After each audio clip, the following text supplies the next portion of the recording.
हिमाचल प्रदेश में इन दिनों सरकारी कर्मचारी परेशान है। सितंबर महीने की 3 तारीख हो गई है और उनकी तनख्वाह अभी तक खाते में नहीं आई। प्रदेश में पहली बार ऐसा हुआ है कि सरकारी कर्मचारियों को उनकी सैलरी 3 तारीख तक ना मिली हो। ऐसे में वेतन और पेंशन न मिलने से कर्मचारियों और पेंशनरों को परेशानी हो रही है। कर्मचारियों को वेतन 5 सितंबर तक ही मिल सकता है, जबकि पेंशनरों को पेंशन उसके बाद दी जाएगी। हालांकि जानकारी ये भी है कि वेतन और पेंशन का भुगतान 5 सितंबर या उसके बाद कर दिया जाएगा। पहाड़ी राज्य में आर्थिक तंगी की वजह से ऐसा हुआ है, जिससे सैलरी में देरी की वजह से 2 लाख से ज्यादा सरकारी कर्मचारी परेशान हैं। आपको बता दें कि हिमाचल में कांग्रेस ने चुनाव से पहले ओपीएस का वादा किया था। सत्ता में आने के बाद उन्होंने अपने वादे को निभाया भी, लेकिन प्रदेश के आर्थिक हालात अब ऐसे हो गए हैं कि सरकार कर्मचारियों को समय पर वेतन भी नहीं दे पा रही है। हिमाचल प्रदेश के हालात आखिर कैसे हुए, तो इसका कारण चुनाव में किए गए बड़े वादे हैं। राजनीतिक पार्टियां जनता को लुभाने के लिए करती हैं, लेकिन सरकार में आने के बाद अपने वचन को निभाना बहुत महंगा पड़ता है। सुखविंदर सरकार हिमाचल प्रदेश में ओल्ड पेंशन स्कीम को लागू करने के वादे के साथ आई थी और इसके बाद ही हिमाचल प्रदेश गहरे आर्थिक संकट में फंसता चला गया। साथ ही आपको बताते हैं हिमाचल प्रदेश में ऐसा क्या हो गया कि हिमाचल के मुख्यमंत्री और मंत्रियों ने वेतन न लेने की बात कही है। साल भर का हिमाचल का बजट 58,444 करोड़ है, जिसमें से केवल वेतन, पेंशन और पुराना कर्ज चुकाने में 42,079 करोड़ रुपए चला जा रहा है। 20,000 करोड़ तो केवल पुरानी पेंशन योजना पर खर्च माना जा रहा है।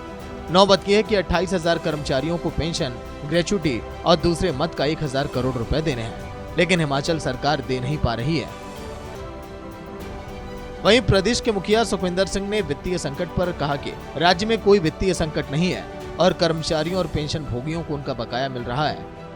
75 साल से ज्यादा आयु के 28,000 पेंशन भोगियों का बकाया जारी कर दिया गया है और सरकार कई तरह के सुधारात्मक कदम उठा रही है।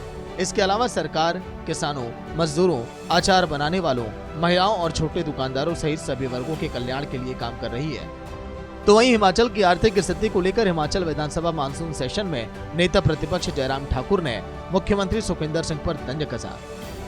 नेता प्रतिपक्ष ने कहा कि जब सीएम कहते हैं कि प्रदेश में आर्थिक संकट नहीं है, तो आखिर कर्मचारियों का वेतन क्यों नहीं आ रहा है। उन्होंने कहा कि आज तक प्रदेश में ऐसे हालात नहीं हुए। चीज़ कहना चाहता हूँ, मैं जो भी काम कर रहा हूँ वो 2027 में हिमाचल प्रदेश आत्मनिर्भर कैसे बने और 2032 में हिमाचल प्रदेश हिंदुस्तान का सबसे समृद्धशाली और अमीर राज्य बने। मेरी आप पहले दिन से स्टेटमेंट रखो। ऐसा नहीं है, ये रिफॉर्म है। अगर हमने 2 महीने की सैलरी को रोक लगाई है तो इसलिए लगाई है कि हम सब लोगों को, समाज के सभी वर्गों को ये सोचना है कि हमें आने वाले समय में अपने आप को डिसिप्लिन करना है, अनुशासित करना है। ये एक ऐसी व्यवस्था 40 साल से चल रही है जिसमें सुधार करने की जरूरत है और मैं सुधार कर रहा हूँ। और आपको मैं बताना चाहता हूँ, इस सुधार से हमारी अर्थव्यवस्था में बहुत तेजी से सुधार हो रहा है। क्योंकि सत्ता को हासिल करने के लिए झूठी गारंटी दी गई और उन गारंटियों में से थोड़ा सा पोर्शन, एक आधी गारंटी का जब अभी लागू करने की दिशा में आगे बढ़े तो प्रदेश आर्थिक संकट में आ गया है। अगर जिम्मेवार है तो मैं समझता हूं कि कांग्रेस पार्टी की सरकार जिम्मेवार है। इस बात को उनको समझना चाहिए।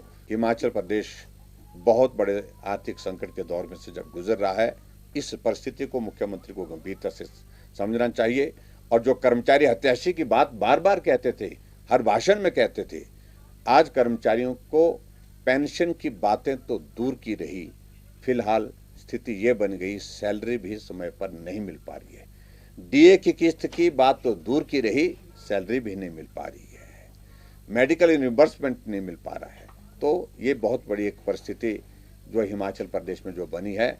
और मुझे लगता है कि एक बहुत बड़ा उदाहरण जो फ्री वीज का जो खटाखट राहुल गांधी का जो फॉर्मूला है, जो गारंटियों को लेकर के, इससे बाकी पूरे देश भर में भी सबकी आंखें खुल गई है कि ये जो खटाखट गारंटी देने की जो बातें हैं, हश्र यही होगा कि कर्मचारियों को समय पर सैलरी नहीं मिल पाएगी और आने वाले समय में तो संकट और भी ज्यादा गंभीर होता दिख रहा है। बहरहाल हिमाचल की आर्थिक स्थिति से बड़े सवाल खड़े होते हैं। दूसरे राज्यों में भी इस तरह की घोषणा के बाद हिमाचल जैसे हालात दूसरे राज्यों को डुबा सकते हैं। क्या जनता को इस बोझ से बचने के लिए अपने मत का प्रयोग सोच समझकर करना चाहिए? ऐसे ही कुछ सवाल हैं, लेकिन हिमाचल में आज संकट से पार कैसे पाया जाएगा, ये एक बड़ा सवाल है। सूर्य समाचार के लिए स्पेशल डेस्क की रिपोर्ट।